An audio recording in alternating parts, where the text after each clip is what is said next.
You feel anger, you feel sadness, you feel fear. But you are not anger, sadness, or fear. These emotions rise within you like waves in a storm, but they are not the ocean itself. You are the ocean, deep, steady, and vast. Emotions come and go, but the core of who you are remains untouched. The moment you stop identifying with what you feel, you begin to reclaim your power. You begin to live not as a victim of your emotions, but as their master. In the Stoic tradition, one of the most powerful realizations a person can have is the understanding that emotions, no matter how intense, are not the essence of who we are. Emotions are fleeting states of mind, temporary reactions to the events around us, shaped by our judgments and perceptions. They are not permanent, and they are certainly not our identity. Yet most people go through life being ruled by them, believing that feeling sad means they are sad, or that feeling anger means they are angry. This illusion creates unnecessary suffering. Marcus Aurelius, in his Meditations, often reminded himself that pain is neither unending nor unbearable unless we choose to let it define us. The Stoics taught that between stimulus and response, there is a moment of choice, a moment of awareness, and in that moment lies our freedom. To master life, we must master ourselves, and that begins with learning to observe our emotions without becoming them. When we step back and view our feelings as clouds passing through the sky of our consciousness, we gain clarity. We see that we have the power to decide how much control these emotions will have over us. We can choose reason over impulse, clarity over confusion, and peace over chaos. This shift in perspective does not numb us. Instead, it liberates us. It empowers us to live not as slaves to every passing mood, but as calm, grounded individuals who act with purpose and wisdom, no matter the emotional storm within. Emotions often feel overwhelming because we've never been taught to separate ourselves from them. From a young age, we're conditioned to believe that whatever we feel is the absolute truth of who we are. If we feel ashamed, we are shameful. If we feel hopeless, we are hopeless. But the Stoics offer a radically different view, one that liberates rather than confines. They believed that emotions are not facts, but interpretations. They arise from how we perceive events, not from the events themselves. Epictetus famously said, "It's not what happens to you, but how you react to it that matters." This means that no matter how intense the feeling, we always retain the ability to pause, to question it, and to decide how we want to respond. But doing so requires awareness. It demands that we become observers of our inner world rather than its victims. When you feel anger, ask yourself, what judgment am I making that is fueling this emotion? Is it based on truth or on ego, fear, or assumption? This practice of self-inquiry, though difficult at first, builds a kind of mental strength that nothing external can touch, and in that strength lies true freedom. Because when you begin to see your emotions not as rulers but as messengers, you stop reacting blindly and start responding wisely. You don't suppress how you feel, you simply refuse to be dominated by it. You allow yourself to feel, but not to fall.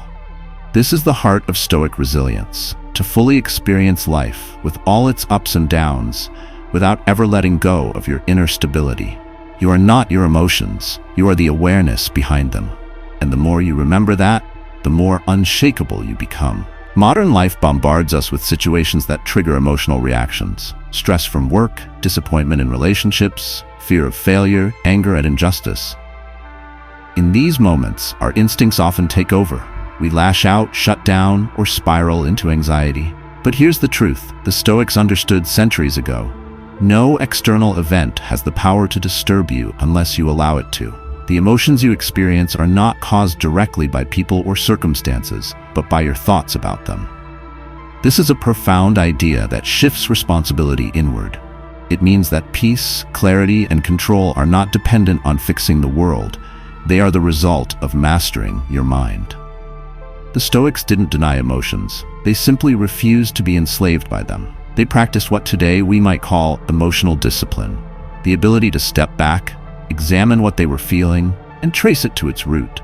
Suppose someone insults you. Instinctively, you feel anger or hurt. But a Stoic would pause and ask, why does this person's opinion affect me so deeply? Do their words reflect any objective truth? Or am I giving them more power than they deserve? Is my self-worth so fragile that it can be shaken by mere sound? This process of inquiry builds a kind of psychological armor, not to shut you off from emotion, but to keep you anchored when emotions try to pull you under.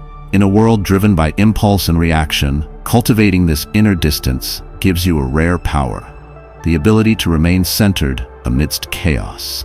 It allows you to move through the world with strength, composure, and purpose. You stop chasing approval, fearing criticism, or needing constant reassurance. You start living from a deeper place, where your value is not tied to mood swings or public opinion, but to your own sense of virtue and reason. It's the realization that your peace is too valuable to hand over to every passing emotion, and your identity too sacred to confuse with temporary feelings. True strength is not measured by how loudly we express our emotions, but by how calmly we carry ourselves in the face of them. In a society that often glorifies emotional expression as authenticity, we forget that silence, restraint, and reflection are just as authentic, if not more so. The Stoics believed that emotional outbursts often cloud our ability to see things as they truly are.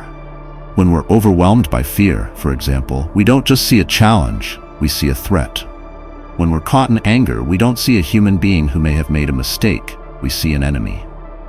Emotions distort perception, and distorted perception leads to poor judgment. That's why Stoic training emphasized the cultivation of reason as a guiding force. But reason doesn't mean the rejection of emotion. It means learning how to evaluate and understand it. If you're sad, ask yourself, what am I grieving? What have I lost? Is this loss real or imagined? Is it permanent or temporary? You begin to notice patterns, the way your mind dramatizes, exaggerates, or attaches unnecessary meaning to situations. Over time, this self-awareness becomes a shield. You no longer panic at the rise of anxiety. Instead, you become curious about it. You investigate it rather than run from it. And in doing so, you become emotionally sovereign. You don't depend on the world to be calm for you to be calm. You don't need others to behave perfectly for you to be at peace. You take full responsibility for your inner world, and in that responsibility lies immense freedom. Emotional mastery is not about becoming cold or indifferent. It's about becoming wise, intentional, and deeply connected to your higher self.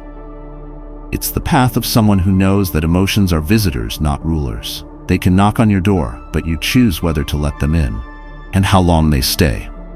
When you finally internalize the truth that you are not your emotions, your entire experience of life begins to transform.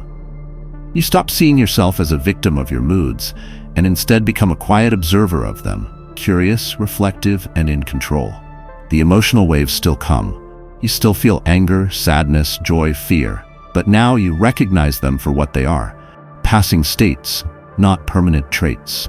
This doesn't make you numb or detached, it makes you powerful. Because now, instead of reacting impulsively to every feeling, you respond with clarity and intention. This is what the Stoics called living in accordance with nature, not being ruled by chaos within, but aligning yourself with reason, with virtue, with your higher self. It is a discipline that must be practiced daily. You pause before speaking when angry. You breathe before acting when anxious. You reflect before making a decision when overwhelmed. Over time, you become less controlled by external circumstances and more grounded in internal stability. And in that stillness, you find your strength, not the loud, dramatic strength the world often celebrates, but the quiet, unwavering strength that can't be shaken by anyone or anything. It is the strength of a mind that knows itself, a soul that isn't afraid to feel but refuses to be consumed. The Stoics didn't aim to eliminate emotion. They aimed to rise above its tyranny. They knew that emotions, when understood and channeled, can become fuel for wisdom, courage, and compassion. But only when you stop identifying with them. You are not your anger. You are not your sadness. You are not your fear. You are the one who sees them, who feels them, but who ultimately chooses what to do with them. That awareness is your true self. That choice is your true power. And that, above all, is what it means to live a life of Stoic strength.